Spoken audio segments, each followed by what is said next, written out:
Right now, somewhere in a tent, a person is asleep, breathing, still, completely unaware that something outside has stopped moving.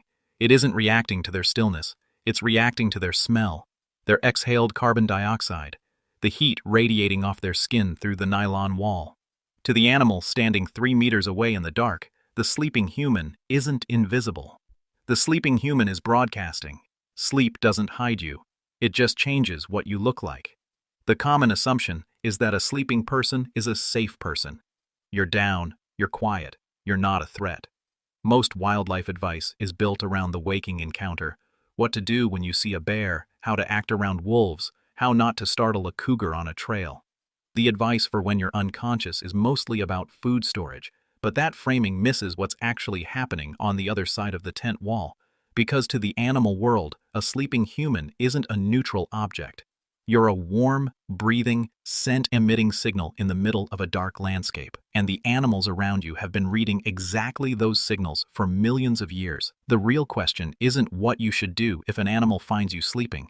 The real question is what the animal actually does, and why. And the first signal it reads has nothing to do with the sounds you're making. Those millions of years produce something very precise. In 2022, Diego Alonso San Alberto and colleagues from the Vauxhall Laboratory at Rockefeller University, publishing in Current Biology, mapped exactly what a sleeping human broadcasts into the dark. The subject was Aedes aegypti, the yellow fever mosquito, but what they found wasn't just about mosquitoes.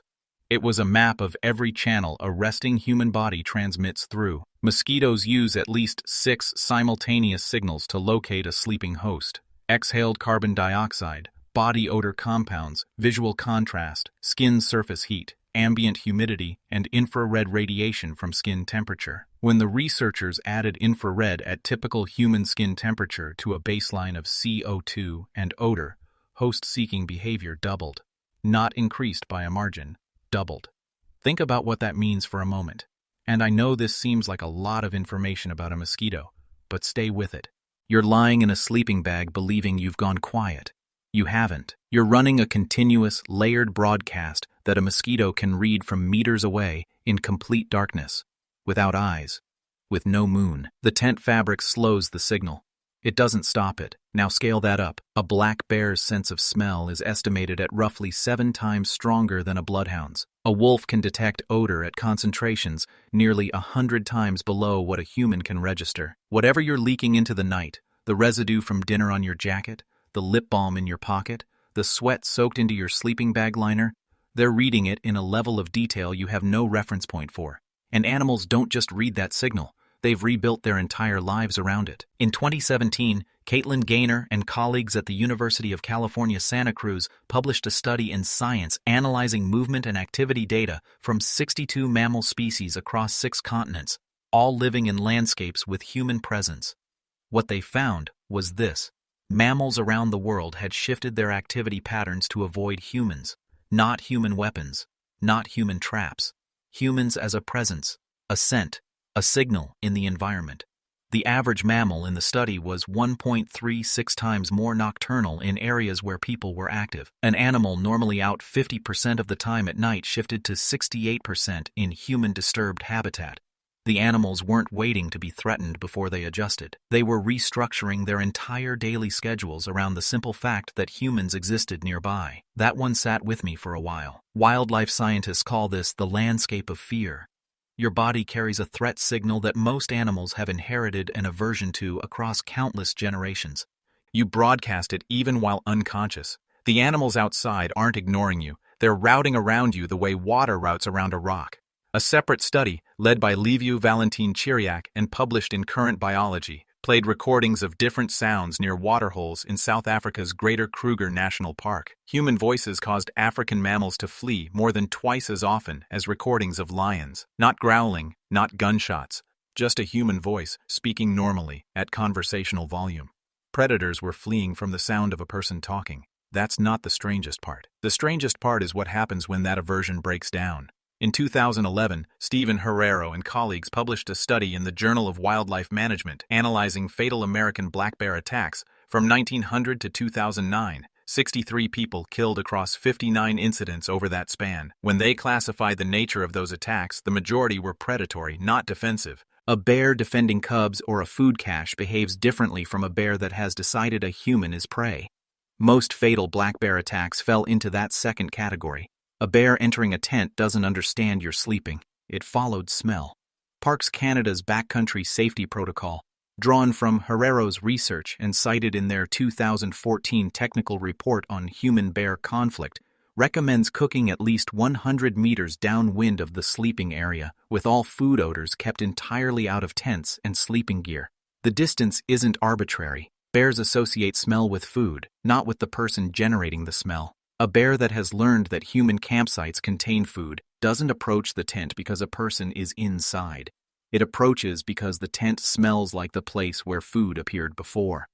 Once that associative learning is in place, the tent is just another wrapper. The 2023 Global Large Carnivore Attack Review, published in PLOS Biology, led by Giulia Bombieri and colleagues, collected 5,440 documented attacks across 12 species from 1950 to 2019. 32% were fatal. Of the 1,696 cases where attack type could be classified, 49% were predatory, meaning the animal initiated contact with the intent to consume.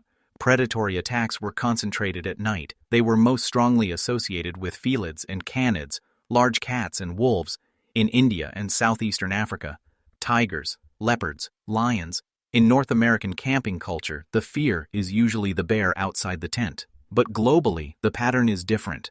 The real danger corridor is wherever a human sleeping area overlaps with the hunting route of a large predatory cat. But none of that explains what's happening outside your specific tent tonight, when you're the one unconscious inside it. You've probably never thought about what you smell like when you sleep. Most people haven't. But right now, wherever you are, you're a system that exhales carbon dioxide approximately 15 to 20 times per minute. You radiate heat outward from your skin surface continuously. You release water vapor. You shed skin cells carrying bacteria and volatile odor compounds. You carry chemical residue from everything you ate, touched, or applied to your skin in the last 24 hours. When you camp, you bring all of that into an enclosed fabric space and then go unconscious.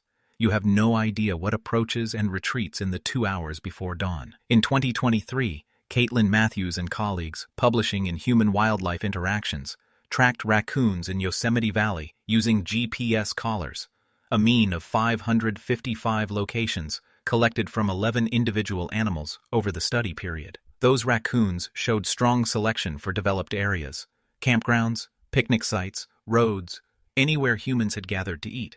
They weren't interested in the humans.